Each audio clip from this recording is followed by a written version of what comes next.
하나님께서 성경을 주셔서 사람으로 살게 하신 것 감사합니다. 오늘 창세기 시작할 텐데 창세기부터 요한계시록까지 우리가 하나님 은혜 가운데서 공부를 마칠 수 있도록 아프지도 말고 건강하게 그렇게 이 수요 성경 공부에 모일 수 있도록 인도하여 주시옵소서. 주님께 모든 것을 감사드리며 예수님의 이름으로 기도드립니다. 아멘. 이번 주부터는 조금 짧게 하려고요.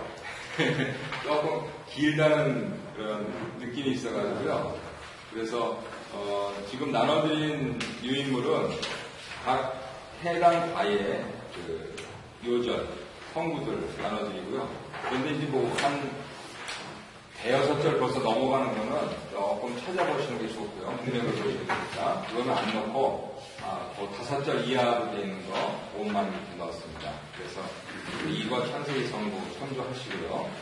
창세기는 모두 10개의 이야기 묶음입니다. 그 교재에는 안 나와 있는데요. 톨레도시라고 하는 신학 용어가 있습니다. 그게 창세기에 보면은 세계, 대량, 족보 이렇게 되어 있거든요. 근데 가장 가까운 말은 족보란 뜻입니다. 그래서 누구누구의 족보 해가지고 세상의 족보가 이렇다, 아담의 족보가 이렇다, 셋의 족보가 이렇다 하면서 쭉 내려가고 있는 거죠. 그렇게 10개의 족보로 이루어진 성경이 창세기입니다. 그래서 구조상으로는 그렇게 말씀을 드리고요.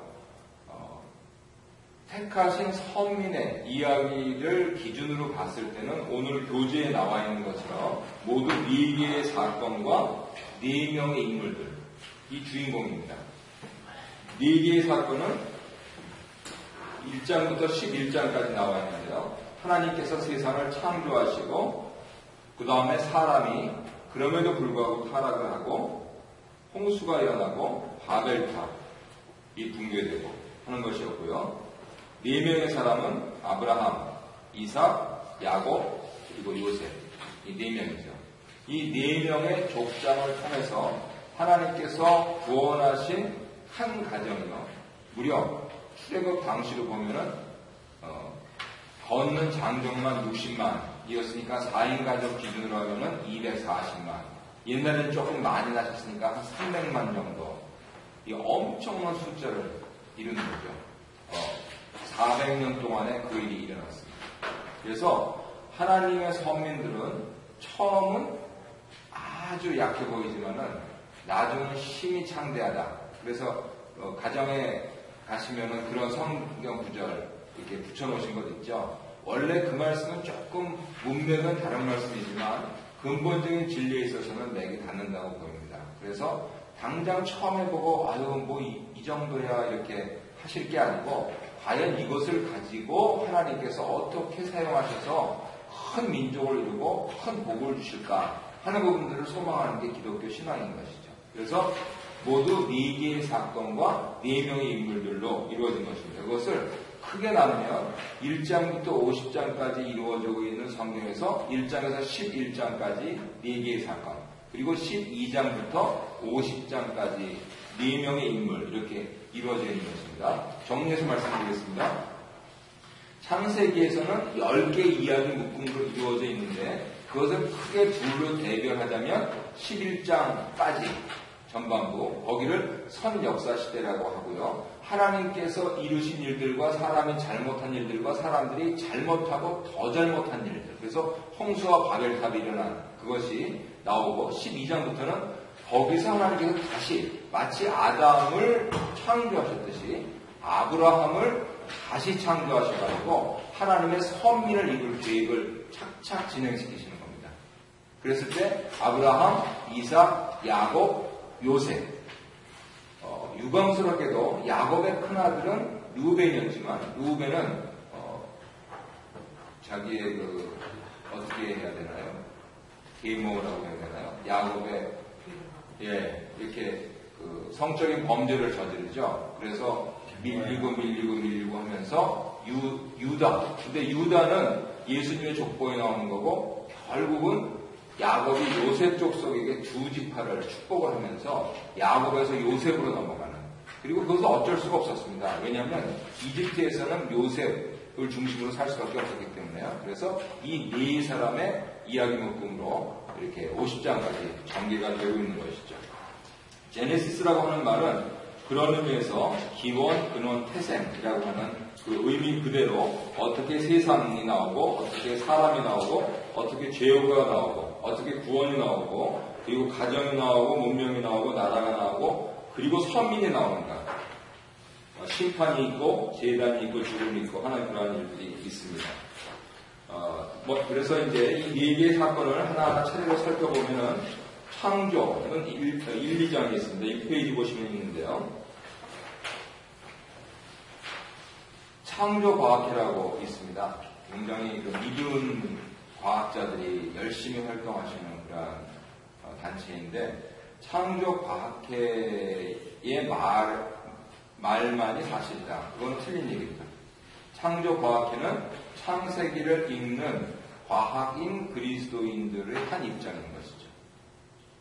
그래서 창조과학회를 통해서 도움을 많이 받을 수 있지만 그것만이 옳다. 그거는 아니고요. 그러면 진화론은 이거는 믿지 않는 사람들의 얘기다. 네, 맞는 얘기입니다. 그런데 진화론은 다 틀리다. 어떻게 생각하십니까? 그러면은 믿지 않는 과학자들은 바본가요? 그렇습니까? 진화도 하나님의 역사 과정이다 이렇게.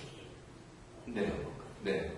그래서 기독교인들은 진화 그러면 창조하고 완전히 정반대, 대척점이 있다고 생각해서 이렇게 좀 알레르기 반응을 보이시는데요. 진화라는 말씀이 실시면 발전이라고 생각하시면 됩니다. 사람 손도 가만히 보면은요,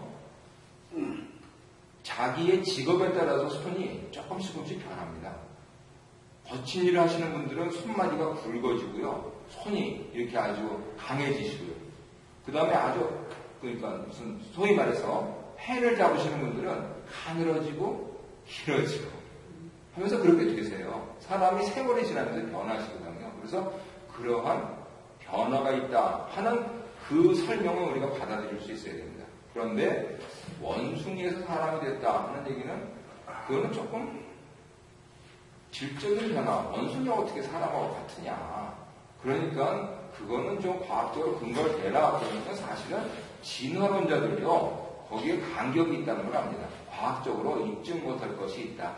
그런데 그래서 그런 것을 가설이라고 그러죠. 옛날에는 기독교 국가였던 미국, 지금은 이제 미국은 개신교인이 50% 이하로 드디어 떨어졌다고 해가지고 이제 큰일 났다고 지금 뉴스에 나오고 있는데요. 다 창조설을 가르쳤는데 어느 생물 고등학교 교사 선생님이 법정에 서가지고 진화론을 훌륭하게 이렇게 변호를 해가지고요.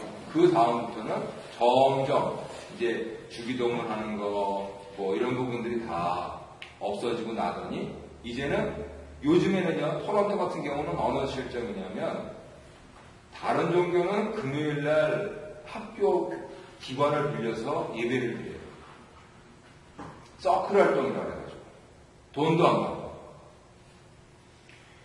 기독교는 주일날 학교를 빌려서 예배를 금년 8월까지는 예를 들면은 우리처럼 저런 친교실하고 이런 교실 2개 쓰는데 900불을 줬는데요. 요즘은 3,000불에서 5,000불을 내요. 만약에 우리 교회 렌트가 3,000불이다. 이 교회에 있을 수 있습니까? 없어요. 렌트 3,000불을 내고 어떻게 살아요? 그런데 지금 토론토 교육청에서 그 일을 하고 있어요. 이건 너무 엄폐한 거예요. 다른 종교는 금요일날 돈도 안 받고 학교시설 내주고, 왜요? 서클 활동이라고 그러면서 예배를 드리게 한다니까요. 금요일 예배 드리는 게 어딘지 아시잖아요.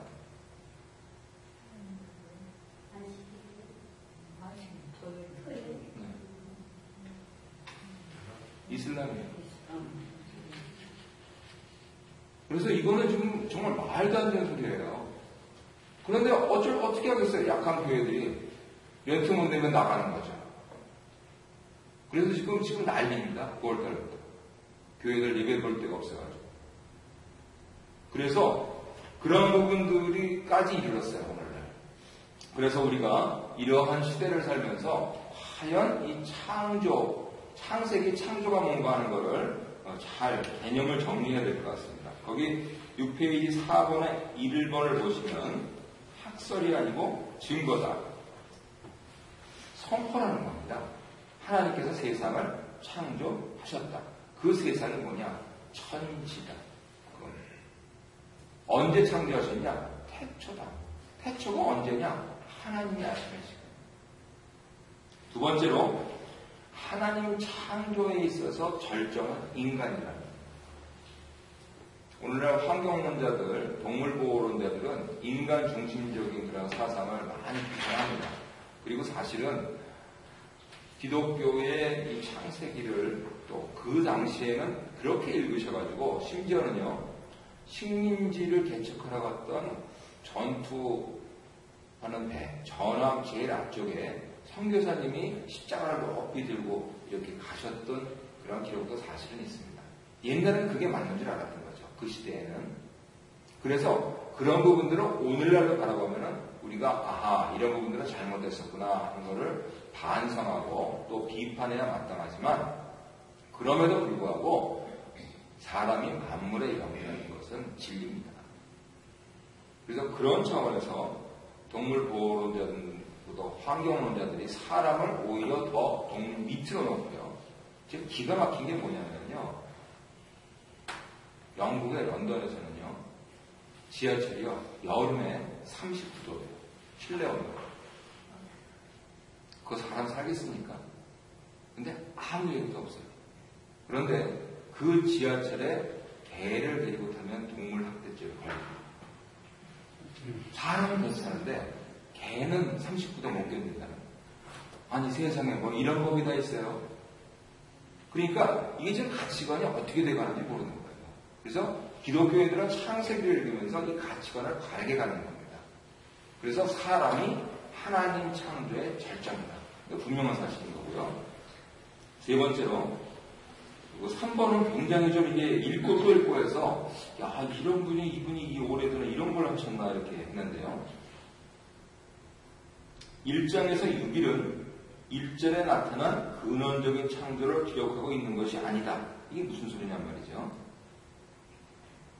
6일은 새로운 시작이나 혹은 재창조를 설명해주고 있다. 첫 4일 동안에는 어떤 창조적인 행동. 그게 뭐냐면 하나님이 창조하셨다 하는 그 언명이 나오지 않는다. 21절의 동물들, 27절의 사람 창조에 와서야 히브리어에 창조했다라는 단어가 나옵니다. 그러면 저절로 생겨났느냐? 아니고 태초에 하나님이 천지를 창조하셨다. 과학자들은 그걸 언제로 얘기하냐면요. 보통 한 45억 년, 한 50억 년 정도, 그 정도 이렇게 오래 보면은 보시는 분들도 있습니다. 근데 그렇게 해서 얘기하는 사람이 요즘으로 얘기하면 이제 천체물리학자, 생물학자 이래야 되는데 사실은 50억 년을 비로소 말씀한 분이요, 철학자입니다. 우리 10월 10일 날 허천의 목사님 도서관에서 이제 칸트 강의하시는데요. 그 칸트가 하는 얘기예요. 그분이 이렇게 하늘을 쳐다보고 이게 어째쯤 됐을까 해가지고 계산을 한 결과 한 50억 년 됐겠다 해가지고 발표를 한 겁니다. 그래서 그걸 칸트의 성운설이라고 합니다. 성운설. 그러면 과학자들이 50억 년이라고 하니까 그리고 그 빅뱅은 도대체 언제인지 모르니까 하나님께서 창조를 하시고 계속 변화가 있어 왔는데 그런데 성경에서 말씀하는 것은 동물들을 하나님이 창조하셨다. 사람을 하나님이 창조하셨다. 이거를 지금 선포하는 겁니다. 뭐 호모 에렉투스, 네안데르탈인 뭐 있었겠죠. 과학자들이 바보가 아닌데 뭐 없는 걸 있다 그러겠습니까? 물론 증거는 너무나 작아요. 돌줄 보고 하는데 그분들이 뭐 그 우라늄 동위원소로 했다니까 우리가 뭐 과학자들이 말하는 거 다 믿지 않습니까? 그랬을 때, 이렇게 해가지고 그렇게 참 오래됐구나 하는데, 성경이 말씀하시는 것은 이 살아서 움직이는 것, 그것을 하나님이 창조하셨다. 즉, 그냥 제가 목사 입장에서 이렇게 이해한 걸로 말씀드리면, 하나님께서 생물학적으로 표현할 때 종들을 창조하셨다. 그 생물학의 분류는 아시죠? 종속, 과문, 강문계 이렇게 나가잖아요. 식물계, 동물계, 무슨 문 이렇게 하면서요. 무슨 속 이렇게 하면서요. 그래서 그 종과 종간의 진화는 입증된 적이 없습니다. 그래서 하나님께서 동물들과 사람을 창조하셨다라고 하는 이 선포, 이것이 하나님께서 창세기 1, 2장을 통해서 우리에게 말씀해 주시는 거고요. 그랬을 때 사람이 왜 만물의 영장이냐 하면은 바로 그 생기를 코에 불어넣으셔서 영혼이 있다 하는 거예요. 생명이 된지라 하는 이게 조금 어려운 표현인데요. 그냥 쉽게 이해하시기에는 영혼이라고 이해하시면 좋습니다. 성령이 아닌가요? 성령님께서 생기를 그 코에 불어넣으셔서 영혼이 됐다. 여기서 기독교에서 좀 아주 풀리지 않는 두 가지 대립되는 입장이 나오는데요. 하나는 이분설, 하나는 삼분설입니다. 사람은 몸과 영혼으로 이루어져 있는가? 사람은 육과 홍과 영으로 이루어져 있는가? 아마 워치만이라고 그 중국의 아주 신실한 형제 혹시 들어보셨는지 모르겠는데요. 그분이 아주 책을 잘 쓰셔가지고 한국 기독교인들은 육과 홍과 영으로 이루어져 있다는 입장을 많이 지지를 하세요. 그런데 신학자들은 그렇게 증거하고 있는 성경은 여기 성구에서 보면은 어디 있죠? 데살로니가전서 5장 23절. 그거 외에는 조금 찾기가 힘들다. 저 성구 나눠드린 그러한 첫 번째 페이지 보면 위에서 세 번째 인용인데요. 데살로니가전서 5장 23절에 평강의 하나님이 친히 너희를 온전히 거룩하게 하시고 또 너희의 온 영과 홍과 몸이 옛날에는 이제 육이 이렇게 됐었죠. 그리고 죄송합니다. 예수 그리스도께서 강림하실 때 흠없게 보존되기를 원하노라. 이거 외에는 찾기가 힘들다.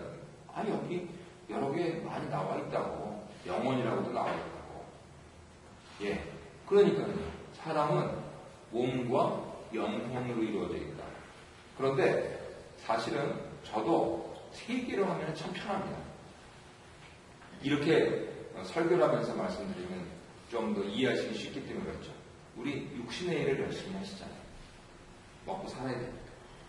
그렇지만 우리 정신적인 일도 좀 하셔야죠.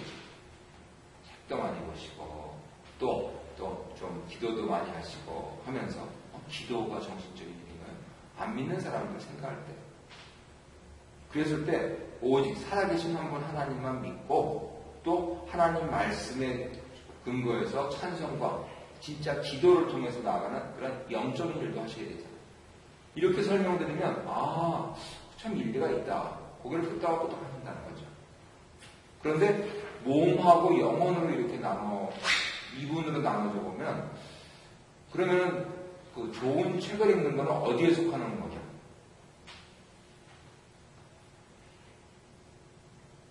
어떤 분들은 영혼에 속한다 그렇게 하시는데 이분으로 하는 거는 좋은 책을 읽는 거는 몸을 위한 일입니다. 이렇게 예를 들어보겠습니다. 40살 넘어서요. 자기 얼굴에 책임을 져야 됩니다. 근데 이제 한 90수 이렇게 오래 장수하셨는데도 불구하고 인상이 고약하신 분들 사실 가끔 있어요. 대개는 안 그러시네. 90수 하시는데도 아주 인상이 고약하세요. 그러면 동네에서 보면 아주 그냥 호랑이 할아버지 이렇게 이제 한데 실제로 마음이 따뜻하신 분이죠. 그런데 사람이요 좋은 책을 읽으면요 얼굴이 환해집니다. 그러면 좋은 책을 읽어서 얼굴이 편안해지면 그게 몸의 일입니까? 영의 일입니까? 몸의 일이에요. 그래서 지적인 활동, 정신적인 활동도 모두 몸의 일이더라고요. 그래서 저는 개인적으로는 설명하기에는 세수가 나눠 설명하는 게 편하지만은 성경에서는 몸과 영혼 혹은 육신과 영혼으로 나누는 게 맞겠다 이렇게 이제 정리를 하고 있습니다. 그랬을 때 사람이 생명이 된 것은 영혼을 주셨다 하는 겁니다. 원래 그런 뜻이고요. 그러면 동물과 사람의 다른 점은 뭐죠? 바로 영혼이 있다는 겁니다. 이 서양 사람들 제가 아직도 이해가 안 가는 게 개를 사람보다 더 사랑하는 겁니다. 그래서 개 무덤도 아주 잘해주고 개 호텔도 있고 뭐 아무튼 다 그렇게 하고 있는데 그래서 집안에서 개가 오래 살아올 때 사람보다 오래 살겠습니까? 먼저 간단 말이죠. 그러면 심심치 않게 나오는 질문이 그거예요. 개도 천국에 가나요? 그래서 아주 어린 아이가 개도 천국에 가나요? 그러면 글쎄요, 좀 이게 좀 그렇습니다. 예, 이렇게 설명을 해요. 그런데 어서 오세요. 그런데 어른이 개도 천국에 가나요? 그러면 저는 아니라고 합니다. 어린아이 마음에 상처를 주고 싶지 않아서 그렇기도 하고요. 한편으로는 신학적으로는 사람에게 영혼이 있는 것과 같이 개에게도 영혼이 있다라고 하는 주장을 할 근거가 없기 때문이죠. 그렇다고 개를 자시는 거 그것도 조금 더 생각을 좀 해보셔야 되죠. 문학이긴 하지만은 이렇게 그래서 우리 이 동양 사람들은 조그만 개는 안 먹습니다. 그죠?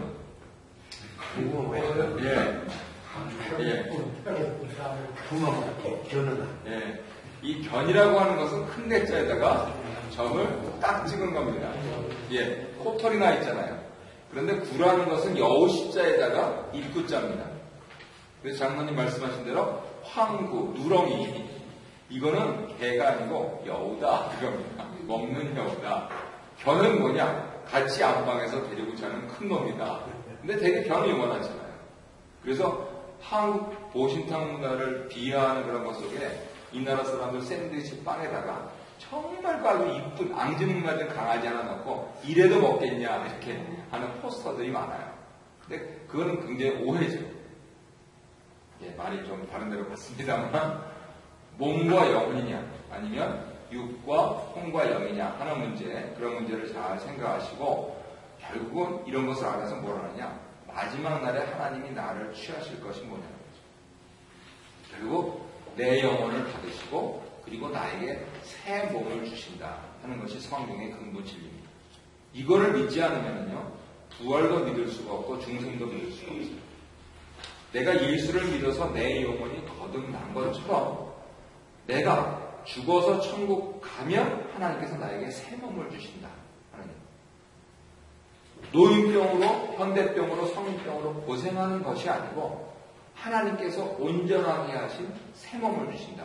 그 몸이 어떤 몸이냐? 예수 그리스도께서 십자가에서 해 받으시고 사흘 만에 부활하셔서 제자들에게 보여주신 몸, 그 몸이라는 거죠. 이게 소망이에요. 이 소망이 없으면 도대체 무슨 재미로 세상을 살 거냐 하는 얘기가 사도 바울의 얘기고요. 그래서 어차피 이 풍진 세상 하면서 많은 순교자들이 자기 목을 그렇게 선뜻 내놨다. 그렇다고 우리 몸을 마구해야 된다. 아니죠. 성경은 그렇게 하지 않습니다. 우리 몸을 잘 보존하고 왜요? 우리 영혼이 강건한 거죠. 그리고 범사에 잘 되는 것. 이것이 기독교에서 특별히 사도 요한께서 우리에게 격려하시는 그런 말씀인 것이죠. 중요한 사실은 하나님께서 일곱째 날에 안식하셨다는 겁니다. 안식은 언제 시작되셨습니까? 하나님께서 일곱째 날에 정확히 성경 한번 찾아보실까요? 한번? 어느 분이 한번 성경 창세기 2장 1절에서 3절. 그런데부터 시작할 때가 하나님 백성에 대해서가 이미 거의 안식에 들어간 자는 하나님 자기의 주가 같이 그 자기의 일을 지키는 예, 아멘. 히브리서 4장 9절 10절 읽으십니까? 그것에 근거가 되는 창세기 2장 1절에서 3절. 한번 읽어보겠습니다.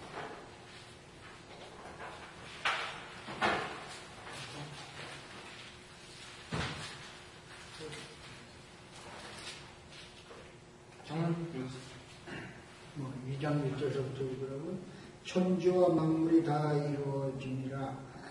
하나님이 그가 하시던 일을 일곱째 날에 마치시니 그가 하시던 모든 일을 거치고 일곱째 날에 안식하시니라. 하나님이 그 일곱째 날을 복되게 하사 거룩하게 하셨으니 이는 하나님이 그 창조하시며 만드시던 모든 일을 마치시고 그날에 안식하셨습니다. 아멘. 자, 하나님께서는 창조를 몇째 날에 마치셨습니까? 장로님 지금 읽으셨는데 고생스럽게 읽으셨는데 그렇게 말씀하시면 안 되죠. 장로님 3절에 뭐라고 되겠습니까? 일곱째 날에. 근데 일곱째 날에 복되게 하시는 거고 창조는 6일만에 다시 한번 읽어보죠. 일곱째 날에 마치시고. 네. 자, 몇째 날에 마치셨습니까? 일곱째 날에. 근데 왜 6일이라고 하셨죠? 6일 날 마치시면 주일날에 쉬어야 되니까. 근데 성경은 뭐라고 말씀하십니까? 며칠 날에 마치셨다고요? 일곱째 날에 마쳤어요. 예수님, 하나님은 주일날도 안 쉬십니다. 그거 분명히 아셔야 돼요. 제가 지금 이상한 이단 교리 전하고 있습니까? 저는 성경 말씀 전하고 있습니다. 사실 그래서 그런 차원에서 목사님, 장로님들이 주일날 그렇게 바쁘신 거예요. 예수님께서 내 아버지께서 여주 일하시니 나도 일한다. 그러셔서 사실은 돌아가셨어요. 그런데 목사님, 장로님들이 왜 주일을 바쁘신 줄 아세요? 하나님 일하시기 때문에 하나님 일하느라고 바쁘는 겁니다. 그래서 이 모든 것이 어디서 나오느냐? 창조에서 나옵니다. 다시 정리하겠습니다. 하나님께서는 창조를 몇째 날에 마치셨습니까? 일곱째 날에 마치셨습니다. 그리고 그날을 복주시고 뭐라고 하셨냐면 안식한다 하셨어요. 제가 이게 안식일 교회에 대해서 참 이론들이 많은데요. 저는 개인적으로는 그렇게 생각합니다. 제 장로교 총회라든가 이런 데서는 이제 받아들일 수 없다. 이렇게 아직 한국에서는 이거 하나 책 때문에 그래요. 근데 주일날 예배드리는 게 잘못됐고 토요일을 거룩하게 지켜야 된다 하는 부분들, 그 다음에 동물들 먹지 않는 게 좋다 하는 그러한 입장들을 제외하면요 똑같습니다. 한 가지 더 조금 성도님들이 잘 모르시는 것이 굉장히 세대주의예요. 안식일 교회. 그런데 여기 여러분 장로님들도 계시지만 죄송스러운 말씀이지만 안 믿는 사람들 얘기입니다. 장로교 장로님들이 파시는 꿀은 못 믿겠다는 거예요. 근데 안식교 장로님들이 파는 꿀은 믿고 먹고 살아요. 그게 안 믿는 사람들 얘기예요. 그래서 교리적으로 다른 부분들, 그래서 이분들이 그렇게 얘기를 안 하는 것 같으면서도 그래요. 정통 교리를 믿는 사람들이 잘못됐다 이래요. 잠깐만 그래요. 그 얘기하지 말라는 거예요. 그리고 지금 예를 들어서 주일날 꼭 일하셔야 되는 분들 위해서는 교회에서도 토요일날 예배를 만들어 드려야 되거든요. 주일날 꼭 일하셔야 되는데 어떻게 해요? 그러면 토요일날 예배 드려서 하나님께 일주일에 한 번 정한 날에 예배 드리도록 해야 되는 게 옳은 도리인데, 그런데 그것만 하자 그러지 말고 서로 자기 입장을 강하게 우기지 말고 하면 나머지 예수 그리스도를 믿고 구원받는 거, 그 부분도 똑같습니다. 그래서 그런 차원에서 이 안식이라고 하는 부분들을요, 우리가 굉장히 아주 섬세하게 다뤄야 됩니다. 안식교회 분들처럼 너무 그렇게 좁게 다룰 게 아니고 하나님께서 구원하시는 그러한 이 여정에서 이 우리의 구원과 직결된 문제다 하는 것으로 안식을 이해하시는 것이었습니다. 이게 안식일이 이게 우리 오늘날 이제 요일침인데 이때 창세기 좀 보면 그냥 첫째 날 육전을 하니까 첫째 날 무슨 요일이나 이거 모른다면 어떻게 얘기해? 그건 모른다고 해요. 그럼 그렇다면 지금 이제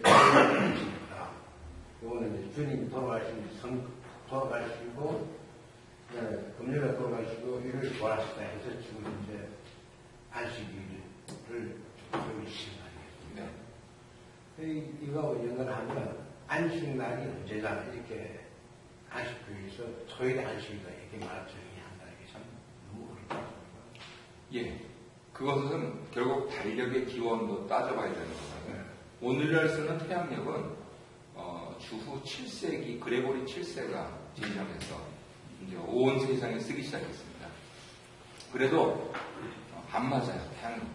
그래서 지금 일반인들은 잘 모르지만 유은초라는 것도 있습니다. 세상은 시계가 맞는 시계가 하나도 없어요.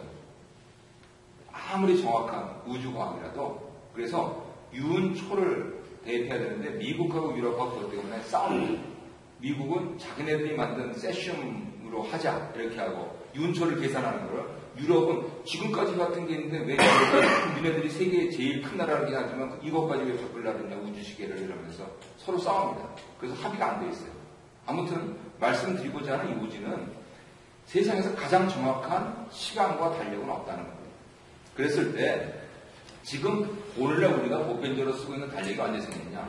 주후 7세기 정도에 생겼다는 겁니다. 그랬을 때 그 전에는 어떻게 했느냐? 전부 음력이죠. 그리고 지금 장로님 말씀하신 주일 혹은 일요일, 월요일, 화요일, 수요일, 목요일, 금요일, 토요일 그게 뭘 의미하는지 아시죠? 일 뭡니까?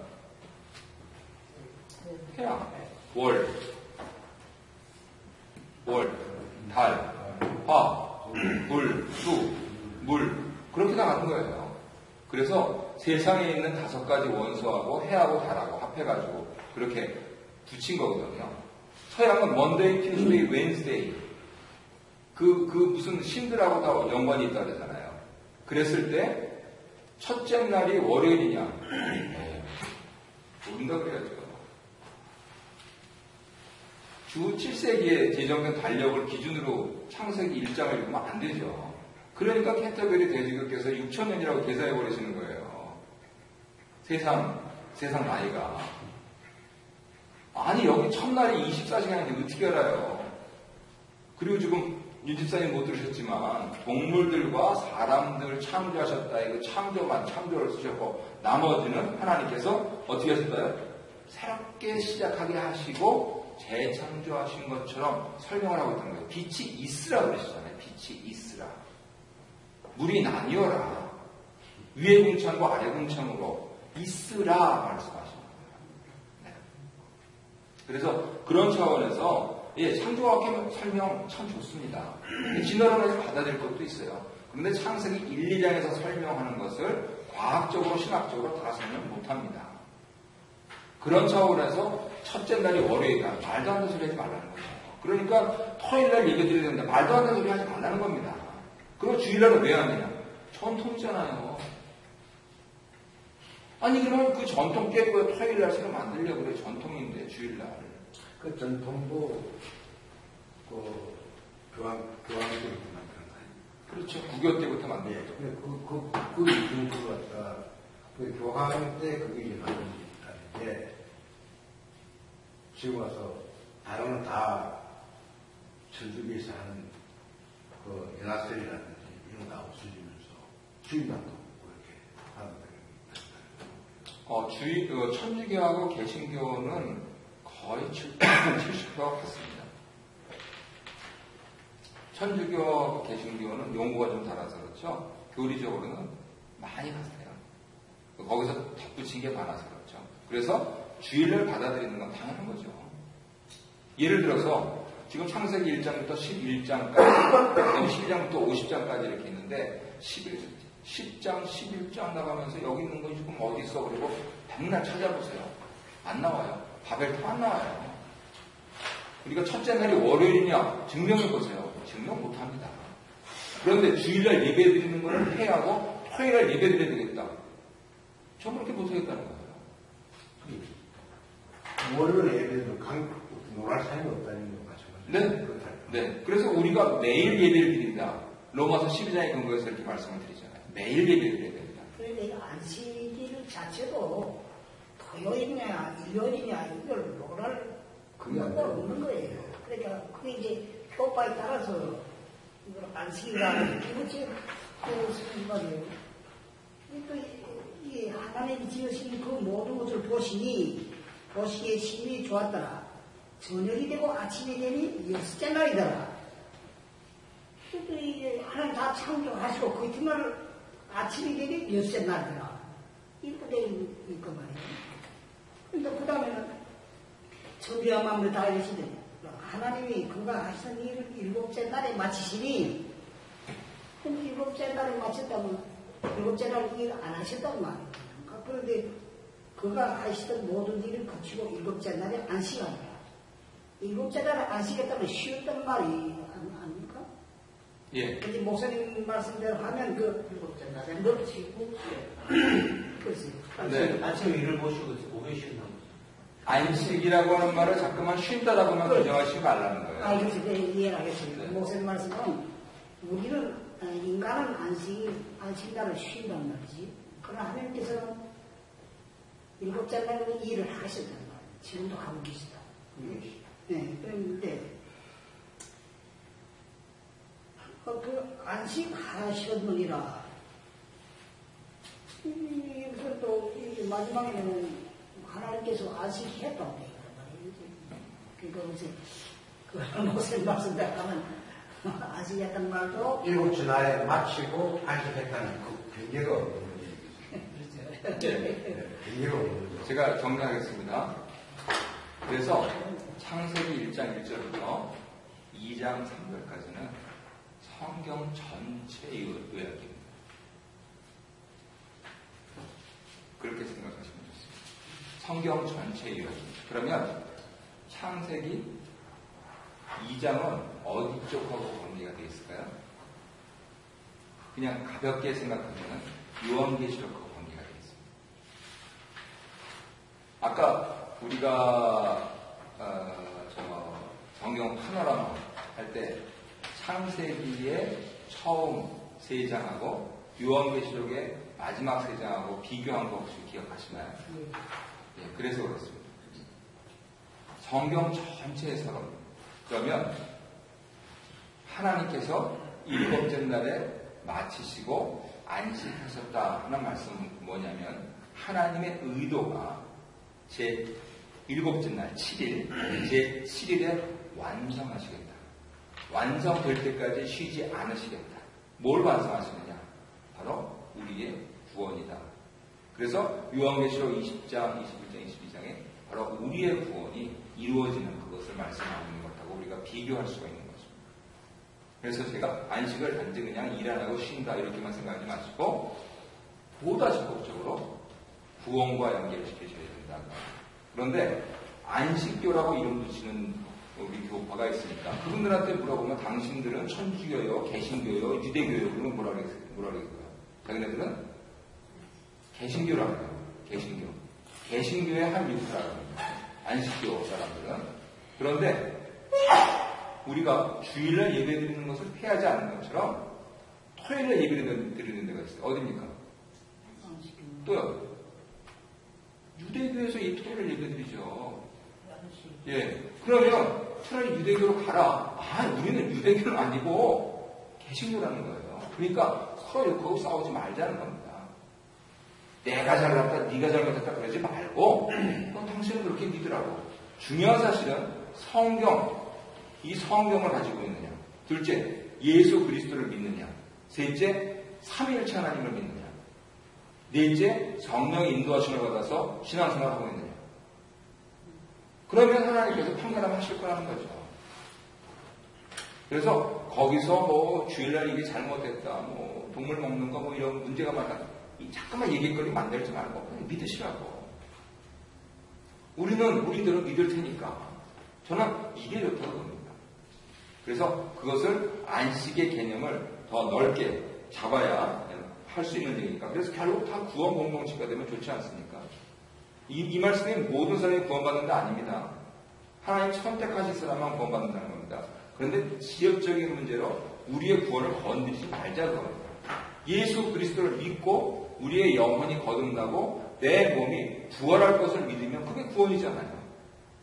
예수 그리스도의 복음을 받아들이는 건데 실제로 그렇게 살지도 못하면서 엉뚱한 거, 뭐 알지도 못하고 증명하지도 못할 거, 첫째 날에 왜 하는 거 못 들어 싸우는 거죠. 다 그런 얘기예요. 첫째 날은 첫째 날입니다. 왜 6,000년이라고 주장해가지고 과학자들은 50억 년이라고 그러는데 창조설이니 무슨 진화설이니 그럽니까? 사람은 발전하게 돼 있잖아요. 그런데 하나님 만드신 거는 성경에 말씀하시는 게 우리 믿잖아요. 그거면 됐지. 어떻게 법정까지 가느냐. 가뜩이나 지금 이 세상이 세속화돼가지고 억울해 죽겠는데 교회에서 학교에서 주기도문도 못하게 하고 기도도 못하게 하고 거기다 이슬람 예배는 공짜로 드리게 하고 주일날 예배는 그냥 5,000불씩 받고 이게 말이 되느냐는 거죠. 이런 세상을 살아가는데 또 우리끼리 또 싸워가지고 못하라 그렇게 하느냐는 거죠. 그래서 그런 차원에서 이 모든 부분들이 창세기 1장, 2장을 어떻게 해석하느냐의 태도에 딸려 있고요. 지금 오늘 여기까지만 하겠습니다. 안식 영어로 뭐라고 표현했어요? 세바트. S-A-B-E-A-T-H. 세바트. 그러면 우리가 지금 보는 개념은 안식이 우리가 구원하는 말, 예를 들면 세상 기준을 하나씩 주는 말. 어떻게 그렇게 해서 볼 수가 있어요? 그렇게 보시는 게 좋은 거예요. 세상에 사는 게 일체의 행위고 우리가 구원을 받아서 하나씩 말. 그때가 중요한 안식이. 지금 잠깐만요. 주목해 주세요. 장관이 굉장히 중요한 질문을 하셨는데요. 이렇게 조금 어려운 말씀입니다만 창조의 완성으로서 구원. 이 말씀 이해하시겠죠? 하나님 만드셨습니다. 그래서 사람들이 조성돼서 사는데 바르게 하나님하고만 믿고 사는 것, 그런 것을 구원이라고 본다면 하나님 만드신 것을 완성한 것이 구원이라고. 지금 이 말씀 이해하신다면 첫째 날부터 하나님 막 창조하세요. 언제까지? 7째 날까지. 6일째까지가 아니고 7째 날까지. 그래서 완성되시면 어떻게 하십니까? 하나님이 쉬세요. 예. 그게 창세기 1장 1절부터 2장 3절까지 말씀. 그래서 창조의 완성으로서 구원. 그런데 가만히 생각해 보시면 특히 장로님들께서 이렇게 잘 기억을 해보시면 교회가 열심히 선교한다. 뭐를 위해 선교합니까?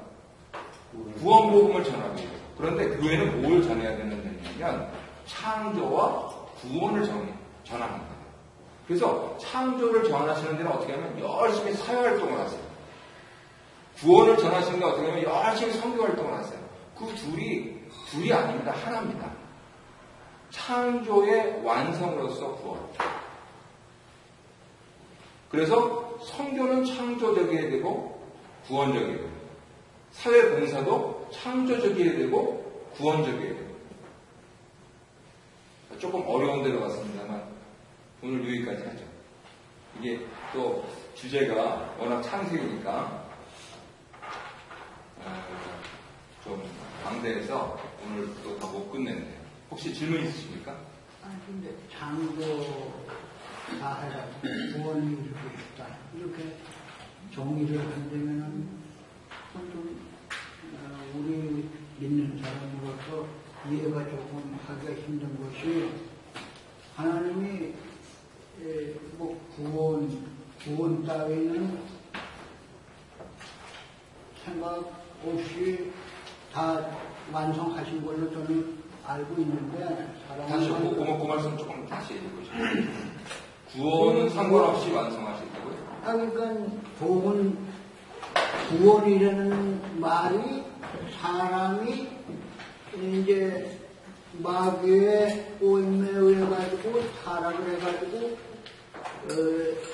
그러니까 못 쓰게 됐으니까 이제 지옥으로 가게 될 거랐으니까 그때 구원을 예수님을 보내셔가지고 구원을 했다 이렇게 우리가 믿는 거 아닙니까?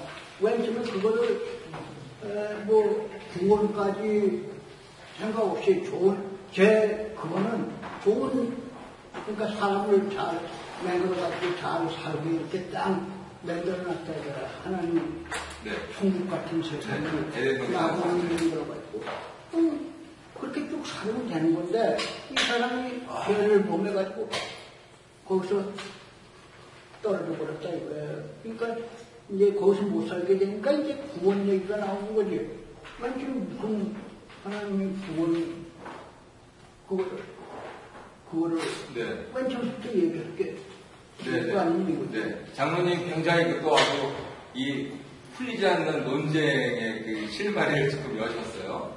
제가 결론만 말씀드리면 하나님이 사람 구원을 언제 계획하셨냐? 타락 전에.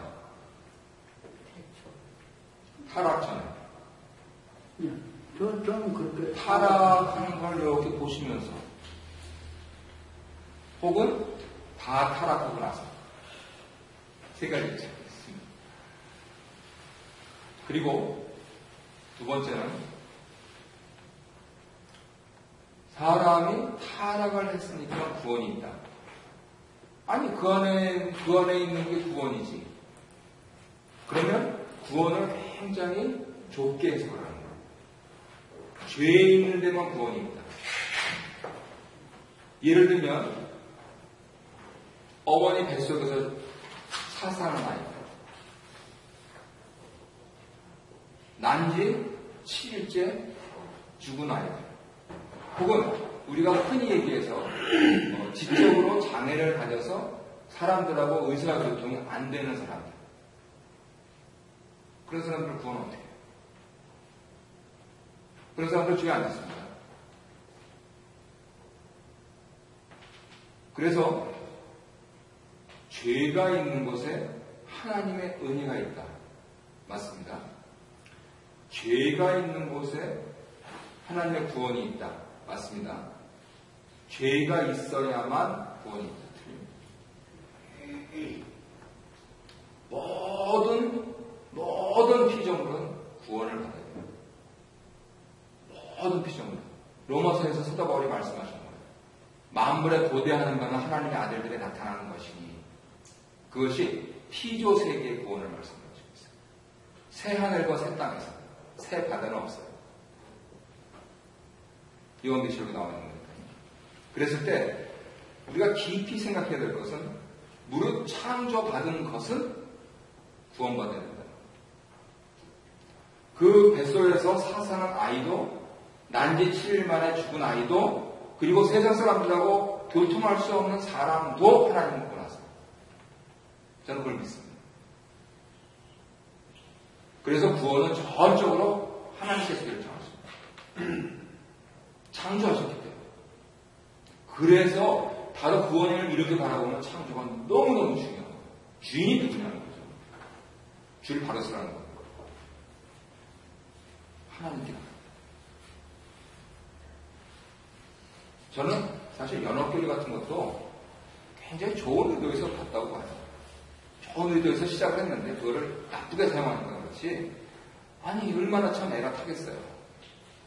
그래서 아유 하나님 좀 살려주십시오. 사람들이 기도하다 보니까 나왔다고 보는데 그런데 중요한 것은 그 주권이 하나님께 있다는 이것을 우리가 인정을 하는 거예요. 잠깐만요. 그러면 구원이라는 단어가 꼭 타락에 반사되는